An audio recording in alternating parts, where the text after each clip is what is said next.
역대 최악의 산불로 기록된 경북 북부 산불 149시간 만에서야 완진이 됐습니다. 이러면서 경찰 수사도 본격화되고 있습니다. 처음 불을 낸 것으로 알려진 한 성묘객, 이 성묘객 입건됐다고요? 네, 맞습니다. 해당 묘지에 성묘를 하러 왔던 50대 남성을 경찰은 실화자로 보고 산림보호법 위반 혐의로 입건을 했습니다. 입건된 남성의 딸은요, 당시 출동한 경찰에게 봉분 위에 나무를 꺾다가 안 돼서 태우다가 불이 났다라고 진술을 했고요.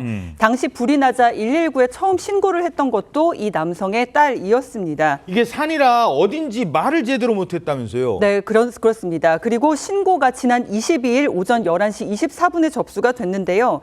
119 상황실에 이제 위치를 다급하게 묻자 네. 어딘지 모르겠다, 산 위라서 모르겠다라는 답변만 되풀이했었다고 합니다. 어허. 그렇게 또 시간이 지연됐던 건데 아버지가 전화를 받고서야 주소를 말했고요. 하지만 불길은 이미 걷잡을 수 없는 상태가 되고 말았습니다. 경북 의성군 특별사법경찰단은 오늘 의성 산불의 실화 피의자인 이 남성을 소환 조사할 예정이고요. 오늘 또 이제 첫 현장 감식을 진행하기로 했습니다. 예. 자, 이게 신고를 하는 동안에도 불길이 번졌던 겁니다. 초기 진화도 아예 안 됐고 신고를 했는데 어딘지 모르겠다고 하고 경찰은 다른 혐의점이 적용될 가능성도 배제하지 않고 있다라고 설명합니다. 산불이 많이 진행된 상태였고 그래서 제가 끌 수 있는 수준이 넘어서 갖고 산림보호법 위반으로 인지를 입건했습니다. 다른 게 추후에 적용될 거는 배제하진 않지만 일단 명확한 거는 산림보호법입니다. 산림보호법.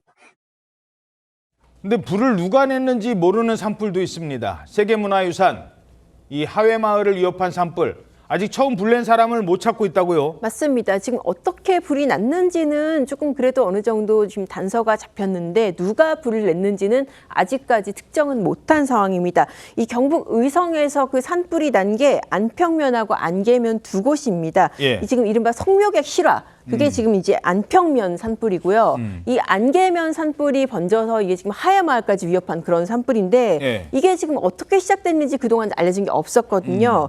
그나마 지금 산림당국의 조사 결과로 나온 정황이 뭐냐면은 이 서산 영덕고속도로 옆에 과수원에서 불이 처음 시작됐다. 지금 예. 그렇게 보고 있습니다. 왜냐하면 과수원에서 농자재 쓰레기 그리고 농약 봉지 이걸 태우는 적이 발견이 됐기 때문이죠. 아하. 그래서 의성군의 특사경, 특별사법경찰관이 기초조사를 하고 나서 사건을 경찰에 이첩할 예정이라고 합니다. 근데 보통 이 산불 같은 경우는요, 처음 불을 낸 사람들은 아니 내가 이렇게 불이 커질 줄 몰랐다. 나는 불을 일부러 낸 게 아니다. 실화다. 이렇게 주장을 합니다.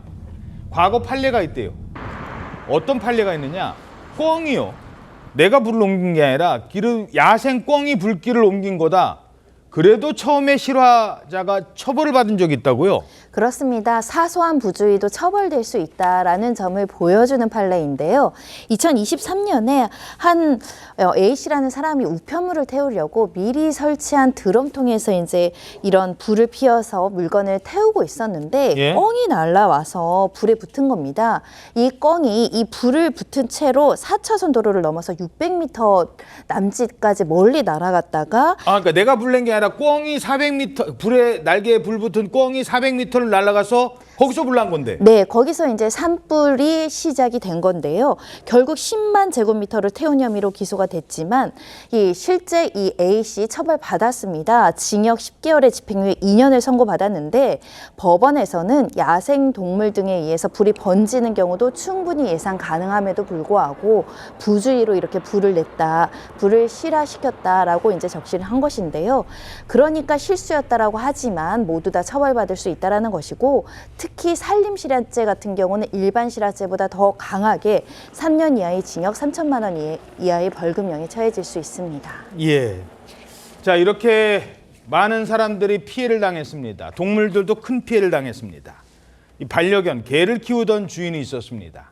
본인이 대피를 하기 직전에 이 키우던 반려견, 얘를 묶어두고는 못 가잖아요. 주인이 마지막 순간에 이 반려견의 목줄을 풀어줍니다. 그런데 그 반려견, 주인을 떠날 수 없었던 것 같습니다. 무슨 일이 있었던 겁니까? 그렇습니다. 산불이 번지니까 할아버지가 키우던 반려견이 목줄을 풀어줬습니다. 이제 도망가라고 했던 것인데, 근데 다시 도망갔다가 다시 돌아온 반려견이 있는데 그 반려견 이름이 대추입니다. 대추인데. 다시 돌아왔어요? 예, 이 내용은 29일 날 동물단체에서 알려준 것인데요. 할아버지가 목줄을 풀어주니까 대추가 도망갔어요. 그런데 다만 이제 등에 털도 타고 뭐 꼬리 부분에 뭐 화상을 입은 거 맞아요. 그런데 다시 집으로 컴백한 거죠. 다시 온 겁니다. 와, 불에 탔네. 살짝 타긴 그을렸네요. 탔습니다. 하지만 다시 집으로 돌아왔는데 네. 할아버지는 돌아왔지만 그 대추보 다시 가라고 한 거예요. 왜? 불이 집에 타니까 먹을 게 없는 겁니다. 어딜 가도. 예, 그러니까 대추를 키울 수가 없는데 마침 그때에 단체 활동가들이 이제 아마 경북 화재 현장 와가지고 대추를 보더니 대추를 구조해서 병원으로 옮겼다고 하니까 잠시 후에 대추가 완쾌되길 바라겠습니다. 예. 이 와중에 그 경기도 화성이었죠. 산 꼭대기에다가 그 휘발성 물질을 뿌린 사람이 있었잖아요. 이게 지금 막 수사가 시작되려고 하니까 본인이 자수를 했답니다. 그거 왜 뿌렸다는 겁니까? 60대 남성이 본인이 스스로 자수를 하면서 이렇게 이야기했다는 겁니다. 사실은 불을 내려고 하는 게 아니라 여기 백패킹 그러니까 이제 산에 올라서 패킹한 사람들이 텐트 치고 이제 숙박하는 족들을 이야기하는 건데요. 예. 이 사람들이 자꾸 이제 산에 오르면서 쓰레기를 배출하니까 그걸 하지 못하게 하기 위해서, 그러니까 정상에서 텐트 못 치게 하기 위해서 이 테크에 이렇게 이제 여러 가지 물질을 뿌렸다라는 것인데요. 인화 물질은 아니고 또 불을 붙이려고 시도하는 흔적도 없어서 방화 사건은 아니다. 이렇게 경찰도 잠정 결론을 내리고 있다고 합니다.